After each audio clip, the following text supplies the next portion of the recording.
Hi, I'm Bethany, and today I'm giving you the best audition do or don't list you will ever find on YouTube because I interviewed 11 theater and film casting directors around the Vancouver area, and I just released a video called If Casting Directors Were Honest. That was a skit, and this video is going to be me explaining everything the auditioner in that video did wrong. So if you haven't seen that yet, it's really fun. The video is doing well. The link will be in the description, but we're going to get started. This is your ultimate audition crash course, meaning you're not going to get this anywhere else. I did research in psychology, I interviewed a bunch of casting directors, and I got all the opinions, so we're gonna get started. The very first thing an actor will do when they go to an audition is walk in the room when it's their turn. And the thing you don't want to do is peek your head through the door. So that looks a little something like this. Hey, nice to meet you guys. Are you ready? Is it good if I come in? That's a little more maybe of an awkward representation, but basically you don't want to do this because it makes you enter the room with sort of an apologetic feel, like maybe you don't deserve to be there. One of the casting directors I interviewed, this is like his major pet peeve, and he could go on and on about this. He says it's very common in musical theater especially. You could probably blanket it with theater in general. You want to be careful of this because when I interviewed all these people, I had a question about how confidence compares to like a good versus bad audition, like how much will it help you? And confidence in general will trump it all no matter how good or bad your audition goes. So you might as well not peek your head through the door and just walk in. Number 2, initiate shaking hands. Don't do it unless they do it first, okay? This is because sometimes they're just running out of time or they just don't want to shake hands. Pretty self-explanatory. They'll make it clear. Sometimes they even stand up and they'll greet you. Love it when that happens. Next up, read the room when it comes to conversations. A good rule of thumb is don't start a conversation unless they try to start one with you. And when you're talking to them, keep your answers very concise. Practice this with people. You guys can do your own mock auditions.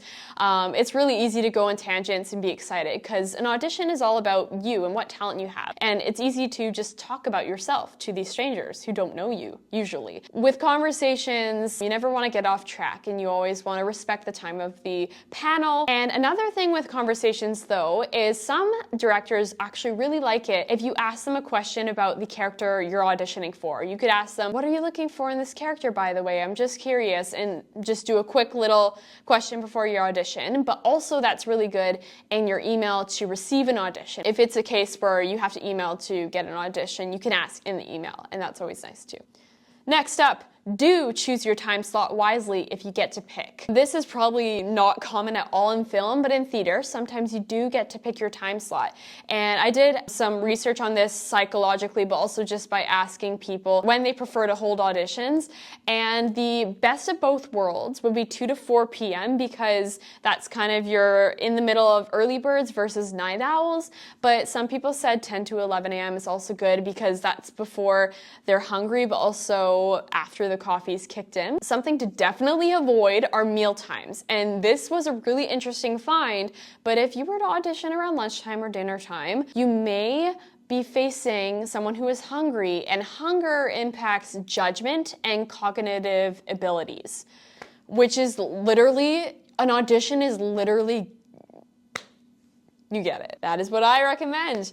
Do have your sheet music prepared and ready to go and take your time with the pianist. It's really easy to kind of just run up to the pianist and be like, here's my sheet music, thank you so much. But it's actually seen as a very disrespectful thing if you don't take your time with the pianist. Don't worry too much about saving the time. Like the directors will make sure it's moved along well, but do respect them because they're going to be accompanying you, and you also want them to do like a proper job, so you want to make sure you walk them through that. And also, this is a fun thing, but don't give the pianist a big cue to begin. I had a casting director tell me that, a big cue like, you can begin, it kind of, well, one, it makes you seem kind of pretentious. And the pianist should be good enough to know when to begin, so it'll be okay. Next up, do not choose a popular musical theater song to audition with unless you would like to be compared to the cast recording or the 8 other people that did it before you. In my interviews, I had casting directors tell me, you know, it doesn't really bother me as long as they're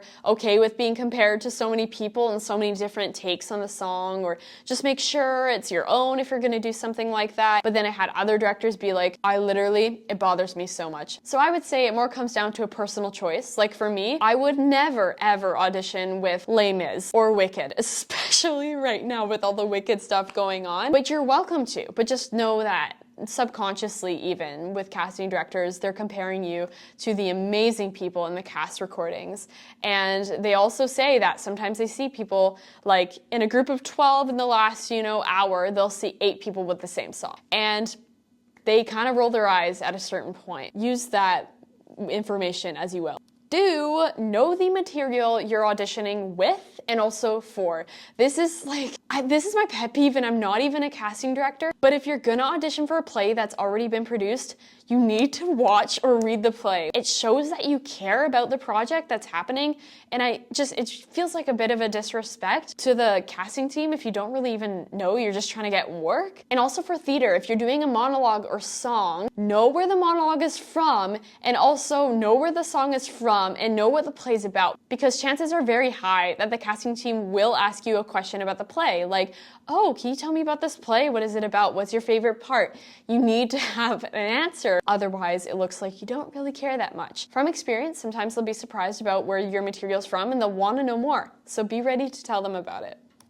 Do not give the casting directors any excuses. This includes, sorry, my voice is not feeling the greatest today. I was sick, I was outside, it was so cold, my voice is kind of just not at full 100% right now. They have heard it all. I was told that 50% of actors that go in for theater auditions, musical theater in particular, because it's singing, they'll say, sorry, my voice is not at 100%, and they hear it all the time. Although it is inclining to tell a casting team that, hey, my voice is usually better on a different day, it's best to keep the excuses out of the audition room because, as I said, it happens so much and it's just annoying to them. And the casting directors told me that usually they can't even tell, and the auditioners usually do fine. And there are some extraordinary circumstances like laryngitis or you're extremely sick. In extreme circumstances, the wise thing to do is email them and say, hey, here's a singing demo reel, or this was me practicing the song earlier, this is what's happening. And if possible, you'll say, I'm still gonna come in for the audition, but I wanted you to have this material so you can kind of just compare and know really what my voice sounds like. Also, real word on excuses from one of the artistic directors I interviewed. He said when you give an excuse, it makes him feel that you've cheated him when you do a really good job, because usually that's how it goes. And it makes him feel like you kind of said that to wow him even more. So, yeah. Do not turn around to get into character.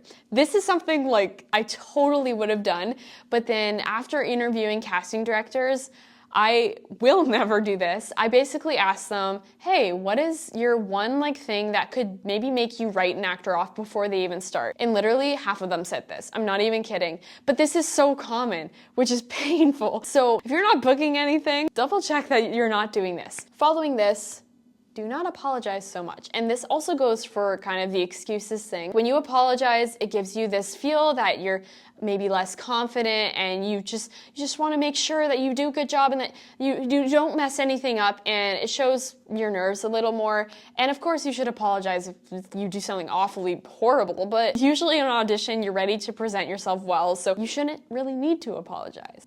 Next, do not ever warm up or stretch in front of the audition panel. And this was something that came up so much in my interviews as well, and this is a write-off. If you do this before your piece, don't do it. You should be ready to go, and it's just not appropriate.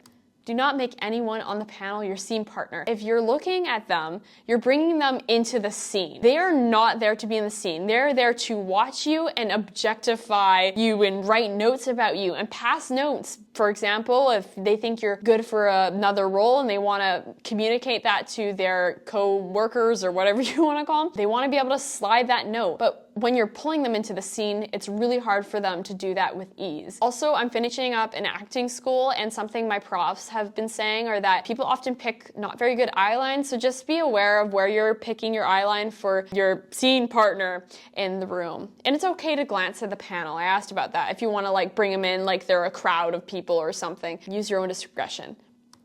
Also, do you know when to leave? Some actors will just stand there and be like, all right, is that it? Like, what else is, just start walking out. If they really need you to come back, like they're gonna ask you to come back, it's okay, respect their time. They've got lots of people to see. And everybody, you can ask more questions in the comments because this is like literally, I said, a crash course. There's so much more information and I took very detailed notes on everything people said. So if there's something I maybe didn't mention, there's a good chance that I kind of got some insight. So if you're wondering anything, comment down below. And if you liked this, subscribe for more.